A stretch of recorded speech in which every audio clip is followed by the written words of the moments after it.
¿Qué tal amigos? ¿Cómo están? Mi nombre es Daniel Armas y estamos aquí en Clave Familia. No tenemos que olvidar que la familia es esa ancla referente de las personas, el antes y después de toda persona, donde aprendemos lo más básico, las cosas que realmente importan en la vida.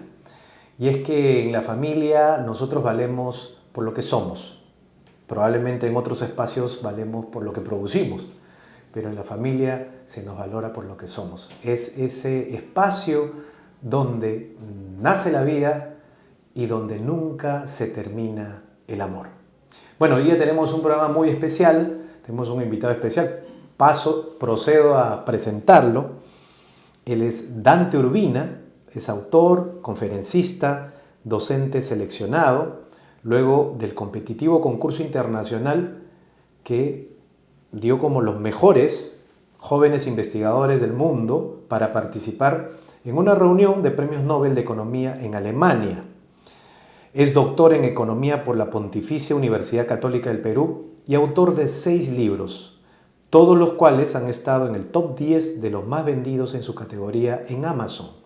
Ha dado decenas de conferencias sobre diversos temas en espacios académicos de Perú, México, España, Colombia, Argentina, Costa Rica y Alemania. Hoy día vamos a tocar con él el tema desenmascarando premisas antifamilia en la educación.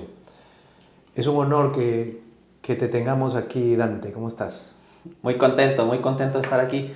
Me encantó la presentación que hiciste sobre la familia como aquel espacio en que somos valorados realmente por lo que somos, ¿no? Hay otros espacios en los que se nos valora en función de lo que producimos o de una imagen. Por ejemplo, en los trabajos, en las empresas, en las instituciones, se nos valora en función de los resultados que damos, de cuánto producimos. O por ejemplo, hoy en día en el mundo de las redes sociales, mucho en función de la apariencia, ¿no? Entonces, pues uno comparte las fotos, los videitos agradables o incluso retocados con filtros de la apariencia, pero en mi familia, o sea, mi esposa sabe cómo es mi cara cuando me levanto. Mis hijos saben cómo es mi cara cuando llego del trabajo o cuando estoy al final del día, ¿no? Entonces, podemos decir que, claro, es el espacio donde realmente somos quienes somos y somos queridos así como somos. Lo cual no implica necesariamente que tengamos que quedarnos así como somos, sino mejorar. Y precisamente las familias son un incentivo para mejorar. Hay muchas cosas que yo he tenido que cambiar mucho en mi vida para mejor en función de que tengo a mi esposa y de que tengo a mis hijos. O sea, eso de que me conociste así, me tienes que aceptar tal como soy, tampoco es la idea, sino que, como dices bien, creo que una familia crece y todos vamos creciendo en la medida que sabemos que aportamos pues nuestra mejor versión, ¿no? Es decir, vamos creciendo nosotros como personas haciendo que nuestros defectos, digamos, vayan amenguando, ¿no? Porque igual vamos a tener defectos, pero no es que voy a salir diciendo, ¿sabes qué? Voy a ser como, así me conociste. A veces he escuchado esa frase. Quiero empezar con algo. ¿Qué opinas del relativismo? Yo hoy día voy a tratar de exprimir tus conocimientos, mi estimado Dante, porque en realidad tú dominas muchos temas, pero hoy día vamos a hablar pues de estas premisas que atacan a la familia, ¿no? ¿Cómo vamos a desenmascarar estas premisas antifamilia? Entonces, quisiera que me hables un poco del relativismo moral en el que vivimos ya desde hace bastante tiempo. Cuéntame un poquito cómo lo explicas o qué cosas podemos hacer nosotros como familias para combatir eso. ¿Se podrá combatir? ¿Es algo que ya está dentro del sistema y que no podemos hacer nada? Esto del relativismo me parece que hace mucho daño. Sí, efectivamente. A ver, comencemos un poco con una definición, ¿no? El relativismo es una postura filosófica que sostiene que pues, todas las verdades son relativas, ¿no? Ahora bien, en el relativismo moral esto se especifica a las verdades morales o las proposiciones morales. Esto es que cualquier proposición moral es pues verdad solo en un sentido relativo. Y normalmente se dice que ciertos valores morales simplemente son vinculantes para ciertas culturas o durante ciertos periodos. Antes había estos valores y antes eran válidos y se tenían en cuenta, hoy en día ya no. O estos valores serán válidos para esta religión, pero para los que no tienen esa religión no funciona. O tal valor moral es válido para esta cultura, pero para esta otra no. Entonces, cuando se comienza a sostener que no hay un estándar objetivo en el campo moral, sino que todo depende de la subjetividad de cada individuo que tenga su propia versión de los valores, o la construcción social de cada cultura que tenga su propia construcción de valores, entonces perdemos la brújula moral. ¿Por qué? Porque una brújula, ¿cómo funciona? Porque apunta hacia un norte, y un norte es un parámetro que está establecido. Desde diferentes posiciones nos podremos encontrar más cerca o más lejos de ese norte, pero el norte está establecido. Entonces nosotros podemos caminar por la vida con una brújula que apunta hacia un norte. Pero por ejemplo, si decimos que el norte es relativo y que dependiendo de la cultura, dependiendo de la religión, dependiendo de la época histórica, el norte está aquí o está allá, entonces no podemos construir ninguna brújula. Y eso es lo que está pasando con la situación moral de nuestra sociedad. Es decir, al negar la existencia de estándares objetivos en el ámbito moral y haciendo que todo dependa de la preferencia individual o de la construcción social, llegamos a una situación equivalente a que cada uno inventa su norte o que digamos que para cada sociedad hay un norte y nos quedamos sin brújula moral.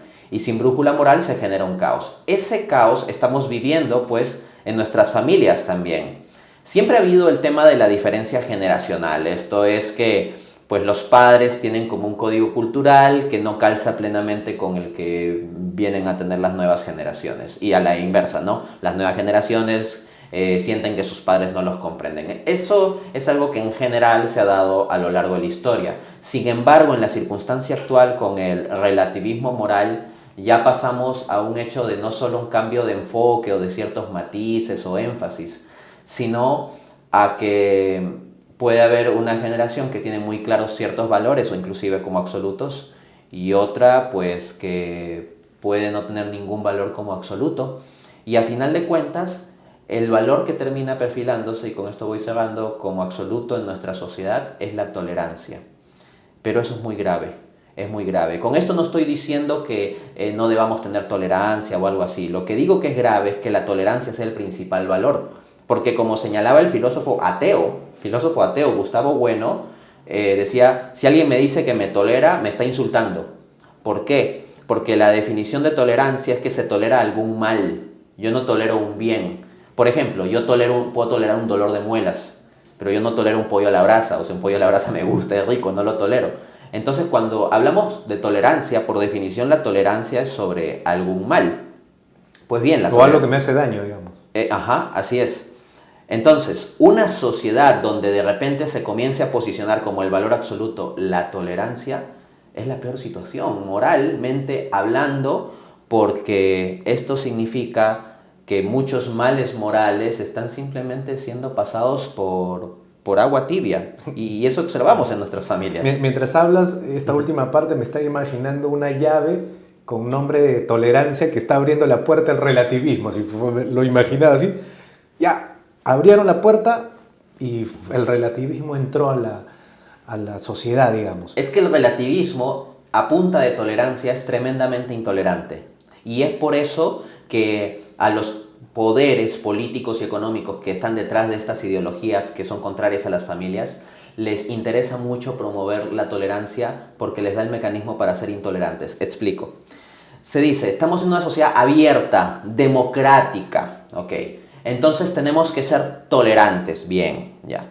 Entonces luego se pasa a decir, pero estos grupos pro familia, o estos grupos conservadores, o estos grupos cristianos fanáticos, no sé cuántos, son intolerantes. Y para una sociedad tolerante no se puede tolerar la intolerancia.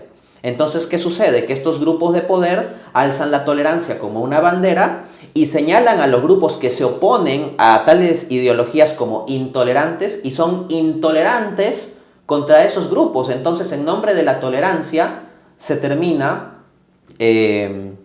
siendo intolerante con aquellos a los que se etiqueta de intolerantes. Entonces, es una suerte de inquisición, una inquisición de las nuevas ideologías en las cuales, si tú no estás alineados con ellos, te tildan de intolerante y luego destruyen tu imagen en redes sociales, en medios de prensa, o incluso pueden ponerte problemas a tu trabajo, a tu posición política, a tu posición legal, como se observa en otros países y como en nuestro país también se viene dando en ocasiones. Es correcto. Ahora, Yo le doy la lectura a una hipocresía social en el sentido de que, claro, el relativismo que bien, etcétera, ¿no? Hay que ser inclusivos, hay que ser tolerantes, esas palabritas talismán que se usan bastante, pero en realidad una sociedad se da cuenta a lo largo de su historia que no va a permitir ciertas cosas, es decir, que no puede vivir sin límites, que siempre van a haber fronteras, sobre todo legales,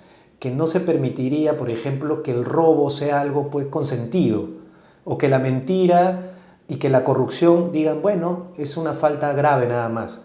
Hay delitos que no van a pasar, digamos, de dejar de serlo. Es decir, es que la sociedad sabe que eso no es bueno, que la mentira es mala, que la corrupción es mala, que el robo también, que la muerte, el asesinato, etc. Pero dentro de todo no acepta los límites. Es decir, es una sociedad para mí hipócrita. Porque si no, tú dices, yo necesito los límites, necesito la brújula, la cual tú mencionabas. ¿Cuál sería la mejor brújula? Entonces ahí ningún hombre podría tener la sabiduría completa, digamos, como para decir, bueno, hágame caso a mí, lo que yo digo, eso va a ser ley. Para eso, para mí, no voy a negar que soy un católico, voy a decir que Jesús es el camino, la verdad, la vida, y que Dios y sus leyes eternas son las que pueden llevar a cualquier sociedad al éxito. Entonces, pero claro, vivimos en una sociedad relativa que también se ha encargado de sacar a Dios. El relativismo moral tiene que tener como premisa antecedente el relativismo religioso. Por eso, para decir que todos los valores son relativos, se requiere decir que todas las religiones son iguales o que la cuestión religiosa es simplemente de opinión o relativa. Porque toda religión implica un código ético, implica una escala de valores, y si una religión es verdadera, al estar relacionado con algo tan absolutamente vinculante y central como Dios, implicaría que su código moral tendría valor absoluto. Lo cual implica a su vez entonces que los poderes que quieren promover ciertas ideologías raras van a tener que combatir la religión misma, van a tener que desacreditar a la religión, van a tener que tratar de sacar la religión de los espacios públicos y también de los espacios privados, o si no logran sacarla, al menos convertirla en inmune respecto de sus intenciones. Inmunizarse respecto de O las acusarla de religiones. intolerante también. Ajá, para perseguirla. La mejor forma de perseguir, de ser intolerante en una sociedad supuestamente tolerante, es acusar a algunos de intolerantes. Entonces tenemos lo que algunos filósofos llaman la paradoja de la tolerancia. Una sociedad perfectamente tolerante tendrá que ser intolerante con los intolerantes. Pero el punto es que eso da el margen perfecto a que cualquier grupo ideológico que llegue al poder califique a tal o cual persona por sus opiniones como intolerante y lo persiga. Ahora, esto del relativismo y esto de la falta de fe en una sociedad que convenientemente para ser relativa en su máxima expresión tuvo que sacar a Dios, te empieza a vender, digamos, ciertos conceptos justamente, ¿no? Porque esto es algo bastante complejo, pero como lo estamos armando, al menos yo te estoy entendiendo perfectamente lo que me estás explicando. Pero, ¿qué pasa? A veces las personas no son tan acuciosas de decir, ya, pero ¿a qué se refieren? Yo te voy a dar un ejemplo y quisiera que me ayudes a explicarlo, porque de lo que estamos hablando, por ejemplo, ¿no? Hay esta frasecita, la familia natural es una opción más. O sea, no es la opción, sino es una más del total de las familias o de la lista de familias que deberían haber o que deberían existir o que deberían reconocerse. ¿Qué piensas de eso? Porque en realidad eso es algo relativo, pues ya. O sea, te están metiendo el relativismo, digamos, en la práctica. ¿Una familia natural debería ser una opción más o es la opción? Bien, aquí podríamos conectar dos puntos, ¿no? En relación con lo anterior, con respecto a la visión católica, ¿no? Cuando uno habla de una perspectiva católica, normalmente la reacción de la sociedad va a ser decir, bueno, pero esa es solo una perspectiva religiosa particular y no todos somos católicos, así que no tenemos por qué tomar en cuenta eso, ni dejar que ellos nos impongan sus valores, etcétera, etcétera. Pero lo que plantea la fe católica es que en estas cuestiones hay una ley natural, una ley que es común a todos los hombres.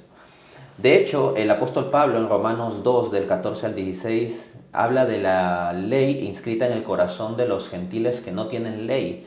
Es decir, que puede haber personas que no tienen conocimiento de la revelación judeocristiana en específico, pero aún así tienen una ley moral inscrita en sus corazones. Entonces hay una ley natural que es propia de todo hombre.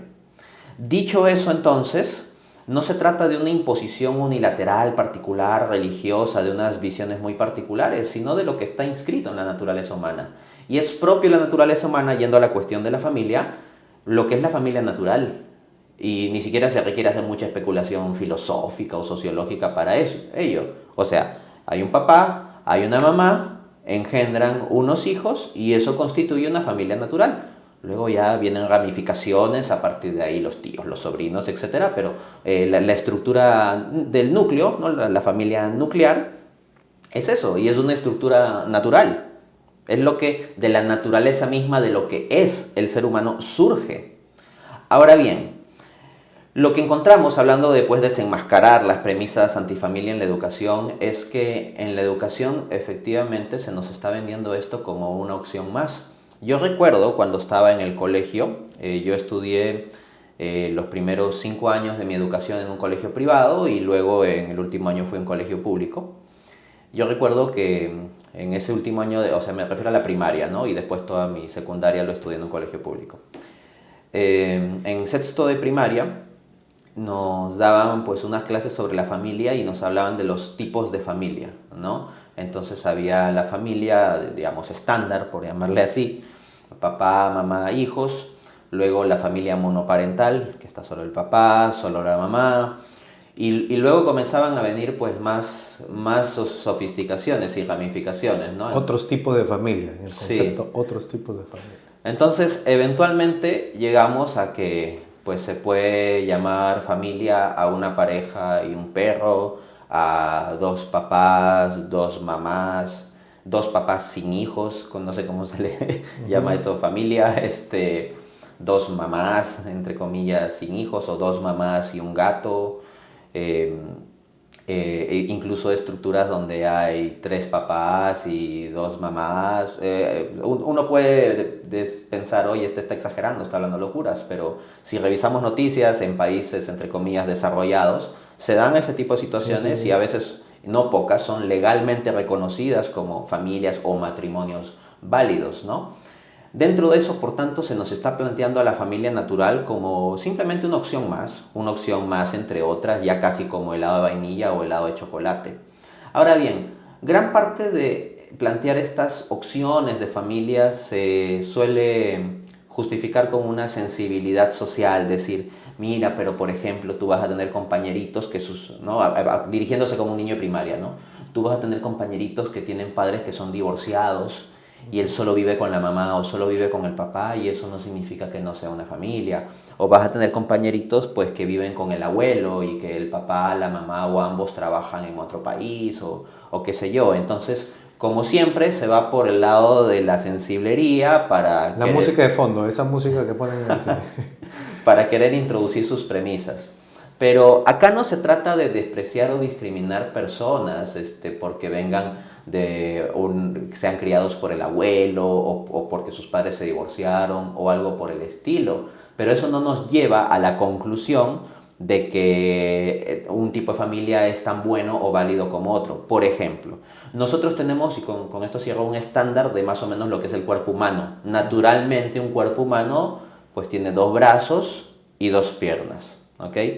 Ahora, ¿puede haber alguna persona que no tenga una pierna? Sí, puede haberlo, alguien que sea cojo. ¿Vamos a tratar como menos a esa persona que por ser cojo? No. Procuraremos darle la ayuda que requiera si es cojo, en la medida en que esté en nuestras posibilidades, procuraremos o debemos procurar ayudar a una persona que sea coja. Pero de todo eso se sigue que podemos decir que da lo mismo tener un cuerpo con 4 extremidades que a que falte una. No. Para no hacerlo sentir mal. Claro, o sea, no podemos decir eso, ¿no? Simplemente por no hacerlo sentir mal. O sea, está la realidad de que el cuerpo humano naturalmente lo que en principio se espera y lo que es bueno es que tenga las 4 extremidades. Del mismo modo, ¿puede haber una familia donde no esté el papá? Sí, puede suceder, pero eso no nos debe llevar a pensar que es una opción tan válida como una familia en donde sí está el papá, por poner un ejemplo. Y poniéndonos en el extremo de la sensibilidad No nos vamos a cortar todos, digamos, una pierna para que él se sienta bien.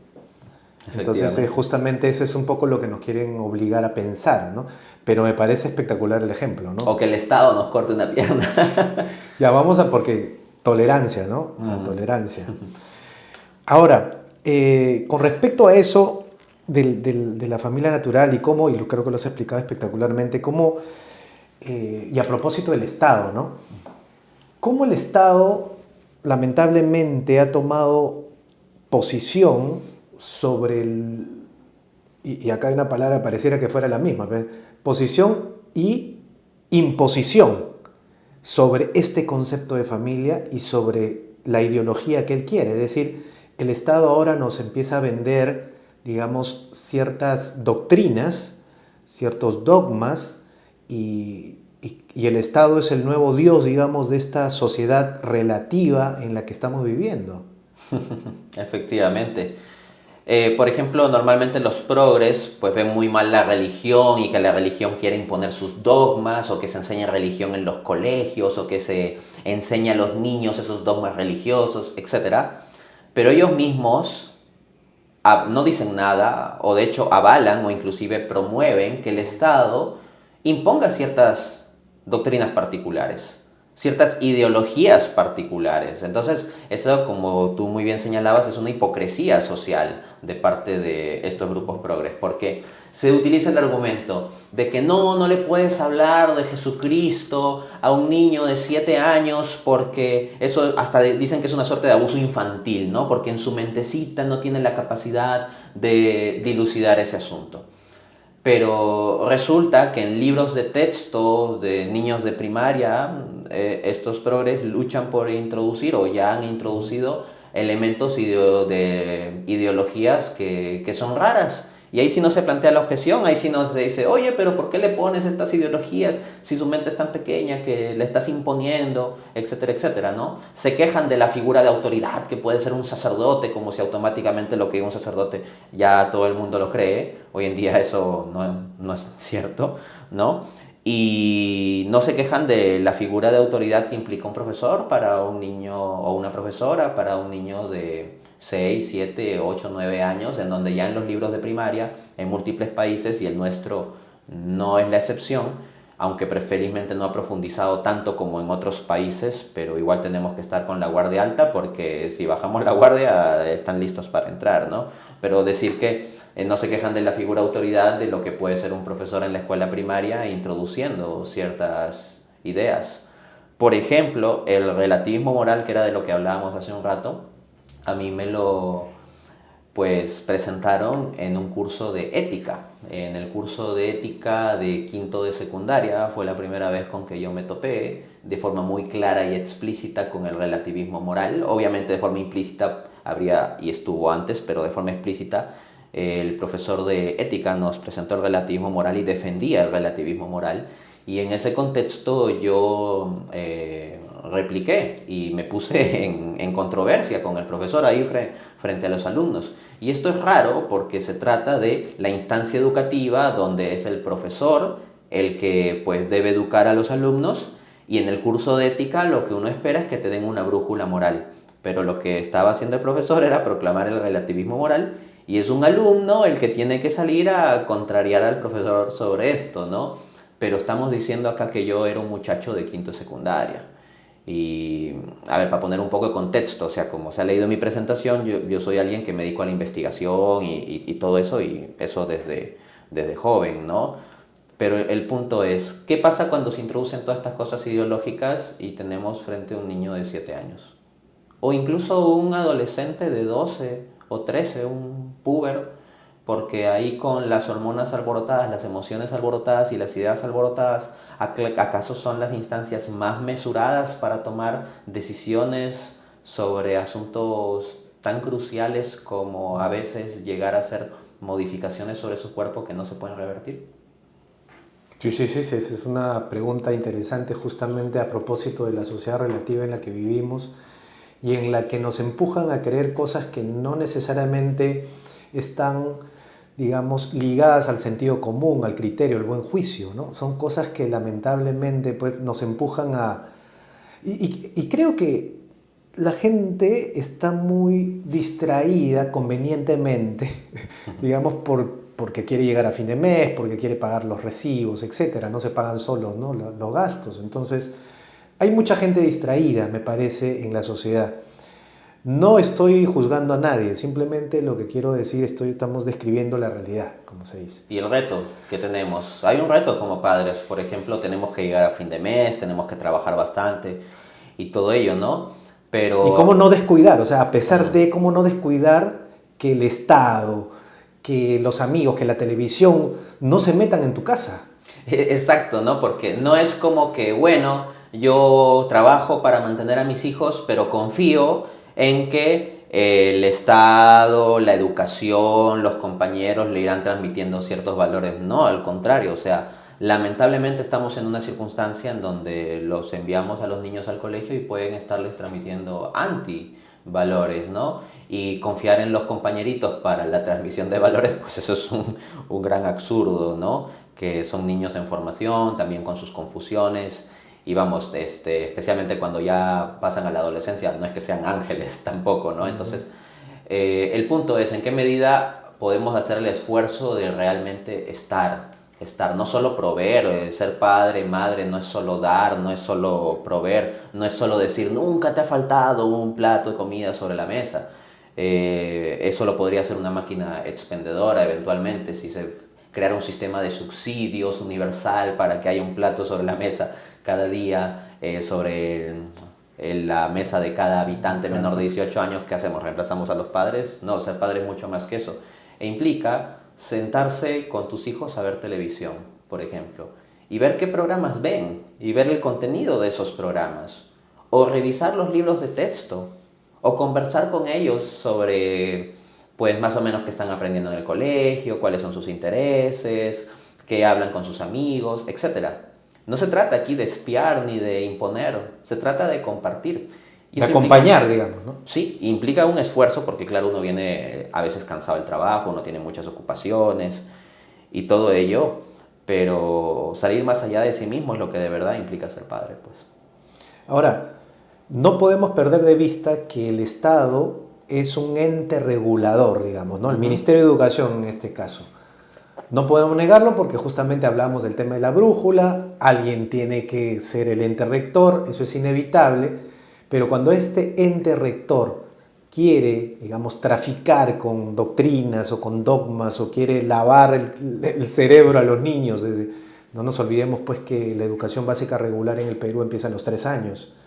Y ya se ha visto en otros países como a partir de los chiquitos de inicial, de nido, ya tienen pues a ciertas, operativamente hablando, ¿no? Después que aprobaron esta llamada ESI, ¿no? Que es Educación Sexual Integral, suena muy bonito, ¿no? Muy empaquetadito, muy chévere, pero que es, digamos, el gran caballito de Troya que han usado en muchos países. Lo he visto en Argentina 2006, desde que empezó, México 2005, desde que empezó. Por eso ahora ellos, digamos, o estas imposiciones ideológicas se manifiestan de una manera, digamos, bastante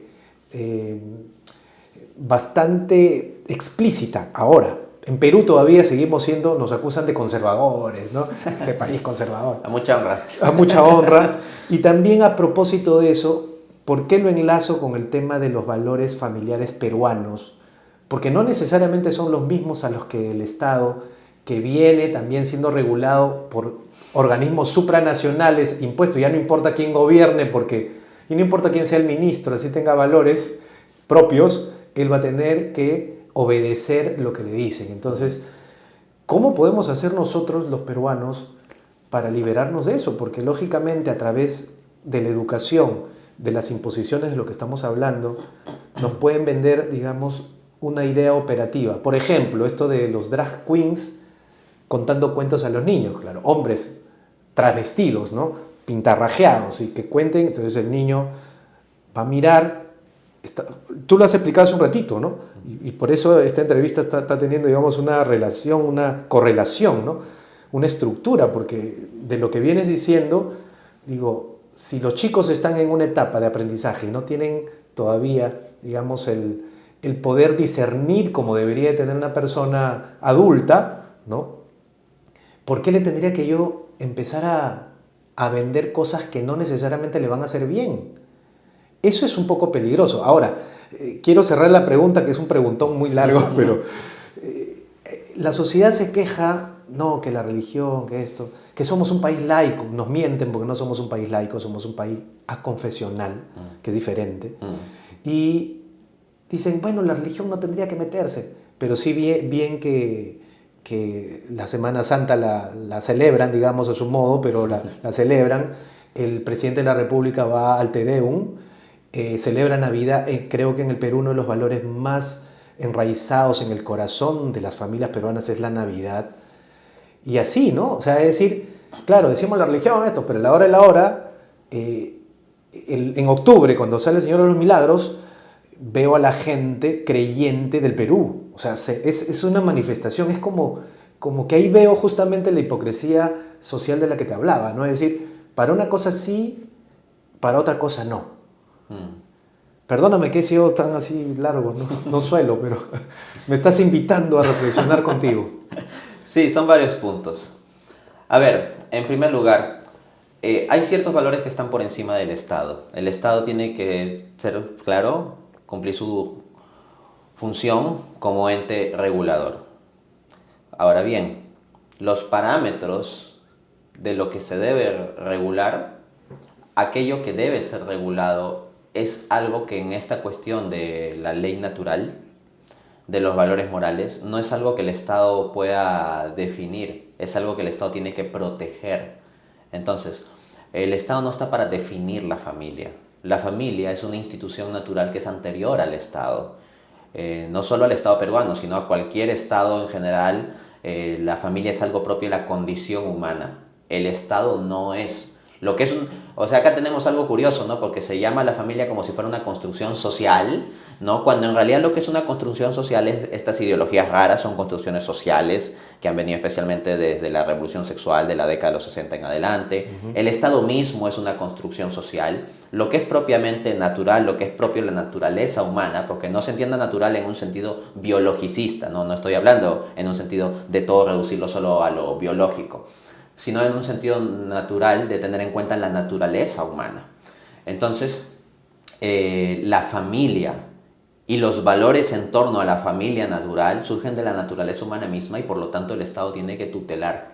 Por ejemplo, un Estado puede establecer regulaciones para el fin de tutelar a esa familia, de proteger la familia, proteger al individuo, proteger la vida, proteger la propiedad, proteger el matrimonio, etc. Pero no para que el Estado crea los propios estándares de lo que le dé la gana. O sea, ya lo que es la familia y los valores asociados a una familia viene dado por la naturaleza humana. Eso en primer lugar. El Estado no puede ponerse por encima de eso. ¿Qué hacer los ciudadanos cuando encontramos que el Estado se pone por encima de eso? Pues el Estado se está extralimitando allí y está faltando a derechos constitucionales, al menos dentro de nuestro contexto peruano. Felizmente la Constitución, que siempre se puede discutir que una Constitución es perfectible y detalles sobre tal cuestión de tratados internacionales o del régimen económico, etc. Toda Constitución, vamos, no es las tablas de la ley enviada por Dios o algo así, ¿ok? Pero al mismo tiempo, lo que sí tenemos en nuestra Constitución es pues unos elementos que al menos en la letra permiten la protección de la familia y hablan en esos términos. Por ejemplo, en el artículo 2 de la Constitución se habla del derecho de la vida, a la vida, desde el instante de la concepción. Entonces cualquier acción legal contra ello es inconstitucional. Y desde esa perspectiva los ciudadanos deberíamos acudir a las instancias legales que deben hacer respetar la Constitución, por ejemplo el Tribunal Constitucional, para que se pronuncie contra medidas legales que estén violentando, por ejemplo, el derecho a la vida. Por otra parte, se habla también del derecho que tenemos los padres para educar a nuestros hijos. No es solo un deber, es también un derecho. Y el punto es que si el Estado comienza a realizar imposiciones por sobre lo que los padres quieren educar a sus hijos, pues ahí está extralimitándose, ¿no? Lo que el Estado tendría que procurar es el cumplimiento y la protección de la ley natural. Que pueda haber familias en las cuales esto se pueda romper, sí puede suceder y en ese caso el Estado tendría que intervenir. Por ejemplo, si en el seno de una familia ocurre que hay maltrato físico, eventualmente puede haber una intervención policial, por ejemplo. Pero allí no es que se estén creando nuevos valores o que se quiera imponer algún tipo de configuración, etcétera, ¿no? Simplemente se está protegiendo los derechos naturales tal cual y ya está, ¿no? Otro punto que quería comentar sobre lo que me trasladas es sobre la educación sexual integral. La educación sexual integral es una estafa, no es integral. Cuando yo estuve en el colegio, especialmente a partir de quinto, sexto de primaria, veía claramente cómo intensivamente quería introducirse esta llamada educación sexual integral. Y yo he recibido a lo largo de mis años, sobre todo en secundaria, esa, entre comillas, educación sexual integral. Es decir, yo diría que si hubiera que escribir lo que es la educación sexual integral, yo lo escribiría así. Educación entre comillas. Sexual sí lo dejaría, tal vez lo pondría en cursivas o en negritas, ¿no? Con el énfasis que le dan. Y a integral lo tacharía, ¿no? Entonces así quedaría bien escrito educación sexual integral, porque no es integral. A mí en el colegio cuando me hablaron de esos temas de sexualidad y educación sexual y todo eso, nunca me hablaron de la dimensión espiritual, por ejemplo, la sexualidad. Nunca me hablaron de la dimensión religiosa de la sexualidad. Nunca me hablaron de la dimensión moral de la sexualidad. Me hablaban de que tenía una lista de métodos anticonceptivos, técnicamente cómo usarlos, cuáles están disponibles, este sirve para tal cosa, este sirve para tal otra, pero tampoco me hablaron de la dimensión moral de la sexualidad. Entonces no es para nada integral, sino más bien es un reduccionismo a un asunto de simplemente decir, bueno, tú ten sexo como te dé la gana, siempre y cuando sea sexo seguro. Y sexo seguro es que utilices alguno de esta lista de métodos anticonceptivos. ¿Y por qué tiene que ser sexo seguro? Porque te tienes que proteger de... ¿Y de qué me tengo que proteger? Me tengo que proteger de tener hijos. O sea, ya te venden la idea implícita de que tener hijos es un mal, ¿no? Uno dirá, ya Dante, pero sucede que no es bueno que una persona, una chica salga embarazada a los 14, 15 años. Estoy de acuerdo, o sea, no es una edad óptima bajo las circunstancias sociales presentes, económicas, etcétera, que una muchacha de esa edad salga embarazada, o sea, eso lo entiendo. Pero el punto es que ya se nos mete una ideología, una mentalidad anticonceptiva, porque la gente llega a la adultez, o sea, pasa la adolescencia y ya está en una edad en que la mujer podría salir embarazada, o sea, y que económicamente podría sustentar una familia, pero igual se sigue hablando de cuidarse. Entonces, yo me cuido de que me roben, yo me cuido de que entre un ladrón a mi casa, o si yo estoy en la calle con el celular, cuido de que no me lo vayan a quitar. Pero esa idea de que hay que cuidarse de los hijos es ya plantearlos como un estorbo. Con esto cierro. Entonces, ya en los adolescentes, al imponer una mentalidad anticonceptiva, o sea, anti la concepción, se prepara una mentalidad abortista. Porque si es no deseado y tú buscas los medios técnicos para que no nazca por medio de la anticoncepción, ¿qué pasa si es concebido? Eso abre la puerta que pueda buscar los medios técnicos para que no nazca, dado que fue concebido. Entonces, si puedes buscar los medios técnicos para que no sea concebido, dado que no lo deseas, en caso fallen esos medios técnicos, o sea, la anticoncepción, y sea concebido, se abre la puerta al aborto. Y lo otro es que al verse a los hijos como un mal, esa ideología que uno termina asumiendo en la adolescencia, termina arrastrándolos hasta la adultez. Sí, lo has dicho muy bien. Ahora, cuando hablamos del Estado que se entromete y que empieza a vender falsas verdades digo porque tendré que complementarte en lo que mencionas, a los chicos que les entregan anticonceptivos, las estadísticas dicen que eso no baja el embarazo adolescente, sino más bien lo aumenta. Entonces es mentira esto que nos venden a veces, no, pero es que hay mucho embarazo adolescente. Es como que ellos quieren una escalada, es decir, están aquí, dicen que esa política va a beneficiar, entonces se entregan anticonceptivos y la estadística se dispara un poquito más hacia arriba. No es verdad. ¿Qué sería verdad? Complementando la idea que decías, debería de ser una educación sexual afectiva, dicho mejor, afectivo-sexual, donde todas las dimensiones, incluida la espiritual también, también ingresen, digamos, a eso. Yo trabajo en una oficina donde nosotros promovemos la virtud de la castidad, por ejemplo. Qué hermoso sería. Bueno, algún progre va a decir, mira que... No, no, no. Qué hermoso sería que en una educación afectivo-sexual también se les dé como opción a los jóvenes la castidad, la virtud de la castidad.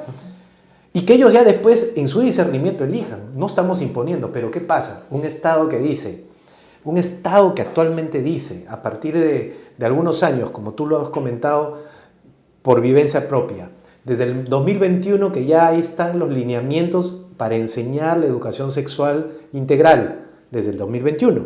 Ya los colegios en estos años van a tener que enseñar impositivamente, digamos, porque han sido impuestos, y así dice la ley, ESI. En un Perú donde ahora una chica de 14 años puede ir a la posta y ponerse un anticonceptivo en el brazo sin el consentimiento de sus padres, estamos tal vez en el inicio de un camino de imposición del cual estamos hablando. Ahora, no puede comprar un cigarro en un establecimiento o una bebida alcohólica. La hipocresía social de la que te hablaba. No puede sacar un brevete ni tener una tarjeta de crédito, pero sí puede tener derechos sexuales y reproductivos, sexo seguro, consentido y placentero. Eso es lo que vende la ESI, de la cual tú muy bien hablabas. Ahora, ¿qué podemos hacer los papás? Es una lucha muy cruenta, ¿no? Porque realmente si a mi hija pequeña le va a venir el Estado a través del sistema educativo a enseñarle estas cosas, estamos en peligro. Sí. Lo primero que hay que entender es que no podemos aislar a los niños en una burbuja. Porque a veces los progres dicen, no, ustedes con sus valores religiosos quieren aislarlos en una burbuja. No se trata de eso, o sea, ya estamos en guerra. Entonces tenemos que luchar y tenemos que enseñarles a luchar. Lo cual implica que tenemos que conversar con nuestros hijos y darles los argumentos en contra de esas ideologías. Ahora bien, especialmente en la adolescencia, los adolescentes son poco permeables a escuchar lo que digan los padres. Pero en ese contexto conviene fomentar entornos sociales o circunstancias en donde los adolescentes puedan escuchar ese mensaje. Me refiero a, tal vez mi hijo adolescente no necesariamente me va a querer escuchar a mí directamente cuando tenga 14 años, pero puede escuchar en un grupo de su parroquia o en un grupo de discusión política, cultural, en donde hay diversas perspectivas o en donde se promueve una perspectiva conservadora, católica, conforme a los valores tradicionales, etc. O puedo invitarlo a seguir algún canal de YouTube o algún tipo de autor, influencer, qué sé yo, que esté alineado con esos valores.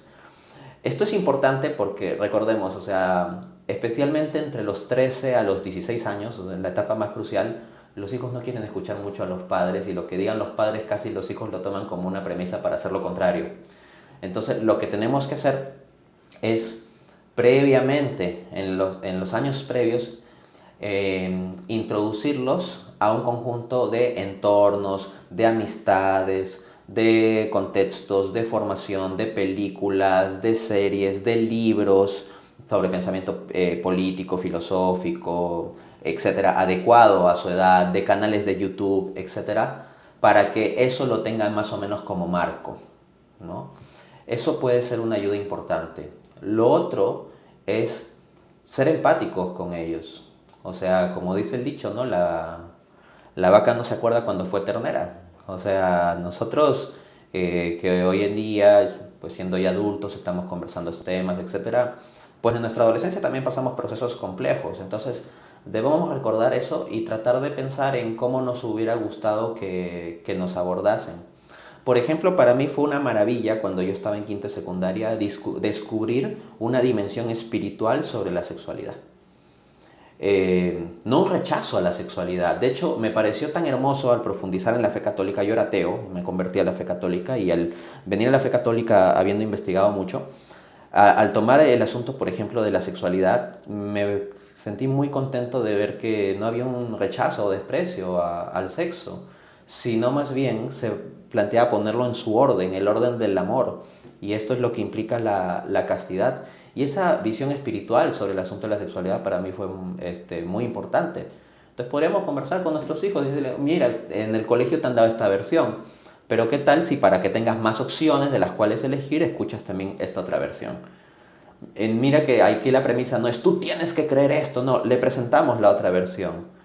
Y los jóvenes muchas veces buscan grandes ideales y están dispuestos a grandes cosas, pero no les presentamos la opción. Las opciones que les presentan es simplemente, y con esto cierro, que los padres llegan cansados a ver televisión, a ver Netflix y punto, mientras los hijos durante todo el día han recibido una cantaleta de métodos anticonceptivos en el colegio sobre lo que deben hacer.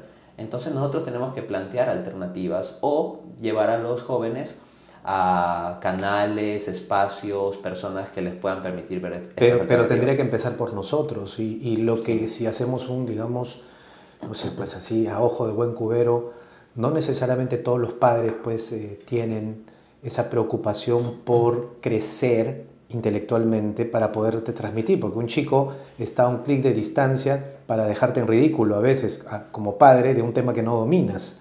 Entonces, todo eso que tú estás sugiriendo tendría que empezar por el amor de un padre consciente que no puede dominar todos los temas, pero que investiga, que se mete, que curiosea, para poder ser, digamos, esa fuente de conocimiento hacia su hijo, porque si alguien te gana por puesta de mano, ¿no? Lamentablemente, y tú no tienes las respuestas oportunamente, lo que va a pasar es que vas a perder a tu hijo, y cuando ya esté perdido, esté ideologizado, o idiotizado, discúlpeme la expresión, ya no vas a poder hacer mucho, ¿no? Lo que va a haber muchas lágrimas en la casa.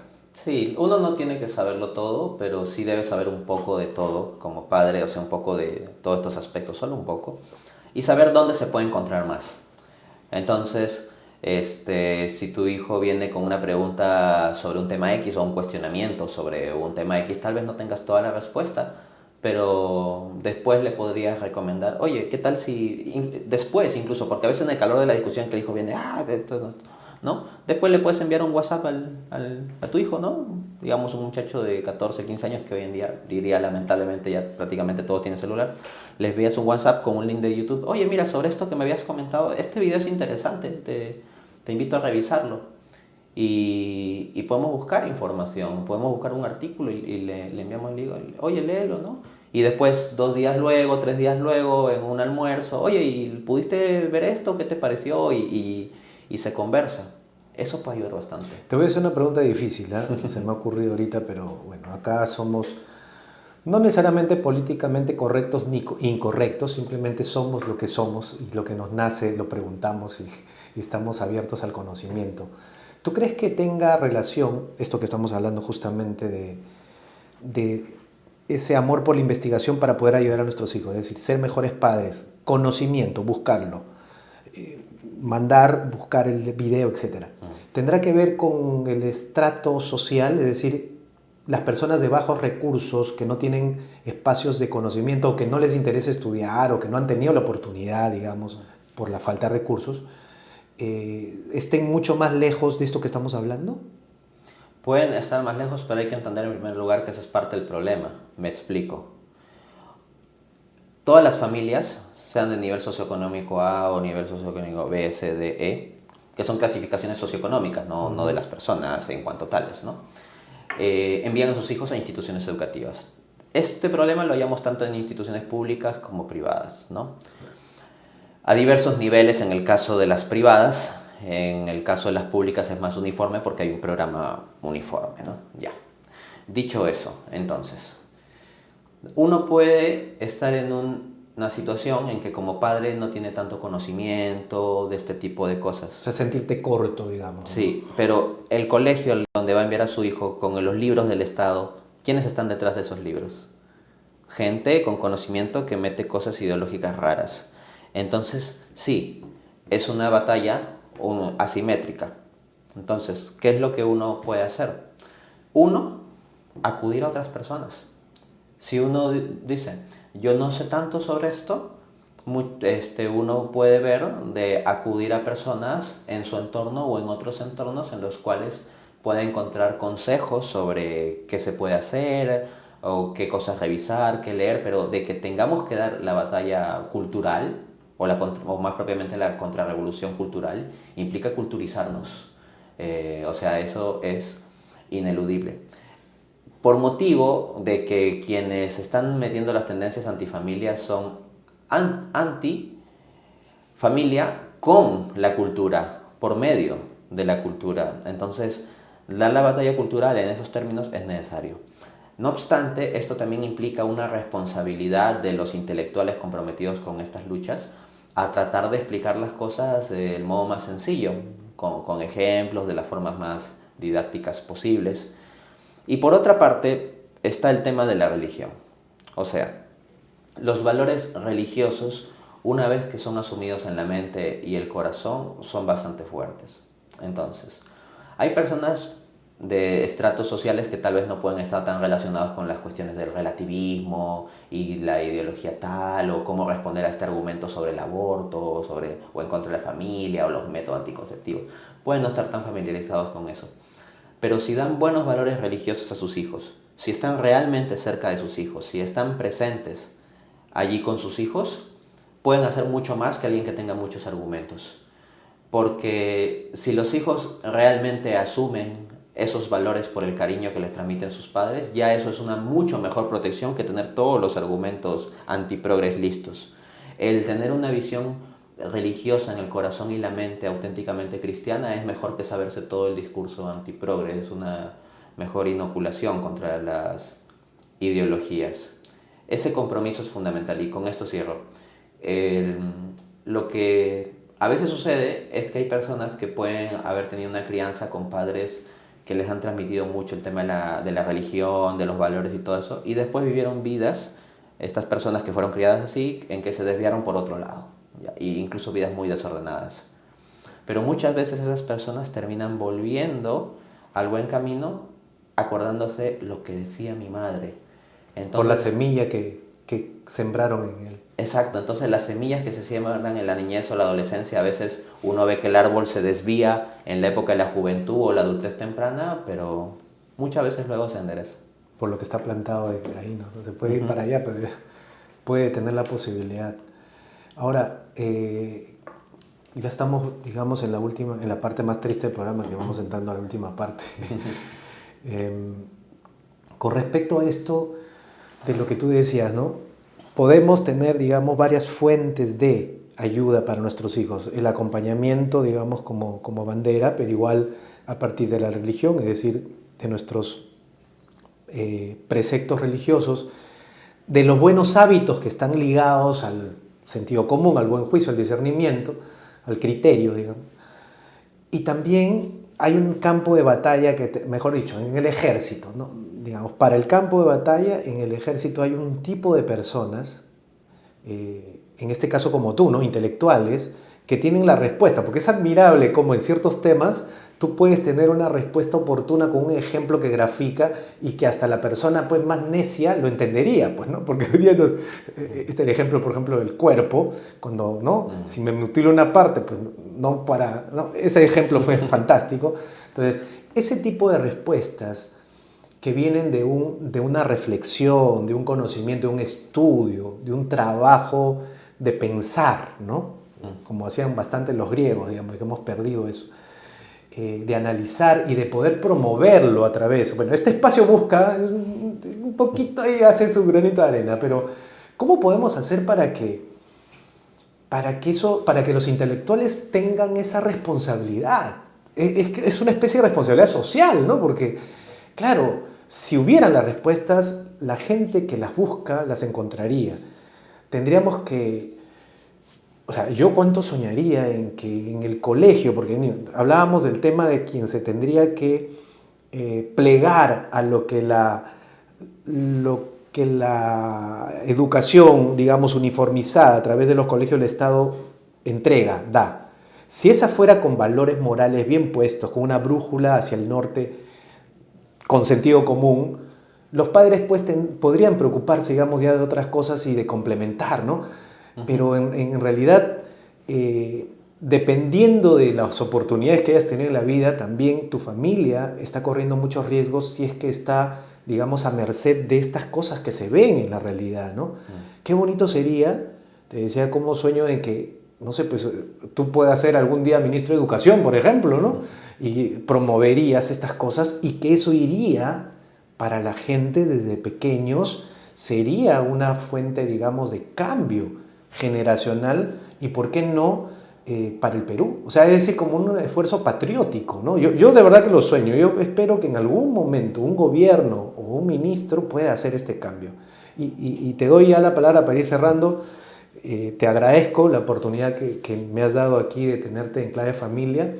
Y bueno, tus palabras. Que tenemos que dar la lucha, porque nosotros estamos con una corriente que nos da la contra, entonces tenemos que ir contracorriente. Eso implica esfuerzo, eso implica culturizarse, porque si la batalla es cultural tenemos que culturizarnos, o sea, eso es inevitable, y eso implica perder la vergüenza. Miren muchas veces cómo ciertos grupos ideologizados no tienen vergüenza de andar con el pelo de colores raros, y nosotros podemos tener vergüenza de cargar un crucifijo. Miren cómo ciertos grupos ideologizados no tienen vergüenza de tomar las plazas o incluso de rayar paredes, pero nosotros nos morimos de vergüenza de, pues, manifestar O de nuestros sostener un valores. rosario en nuestra mano, ¿no? Por ejemplo, ¿no? Veamos cómo en la educación se da profesores que hablan sin ninguna vergüenza sobre temas sexuales a los niños, y luego nosotros como padres nos morimos de vergüenza de darle hasta la más mínima orientación de temas sexuales. Entonces tenemos que ir a contracorriente, y eso implica vencer la vergüenza y comenzar a hacer una versión mejor de nosotros mismos. Yo quisiera que el principal producto, el principal resultado que pueda salir de las personas que hayan escuchado esto, es que cada uno se pregunte en su familia: ¿cómo yo puedo hacer una versión, aunque sea un tanto mejor, de lo que soy, para ayudar que mi familia sea conforme a los valores? Y entonces cada uno tendrá que preguntarse concretamente qué tiene que hacer y tomar la decisión de hacerlo. A lo largo de esta conversación hemos hablado muchos puntos. Creo que cada persona podrá identificar algún punto en el cual podría, como mínimo, hacer algo mejor por su familia, si no es que varios puntos. Te agradezco mucho, Dante, de verdad. Muchas gracias. Bueno, con nosotros será, Dios mediante, hasta la próxima semana, aquí en Clave Familia.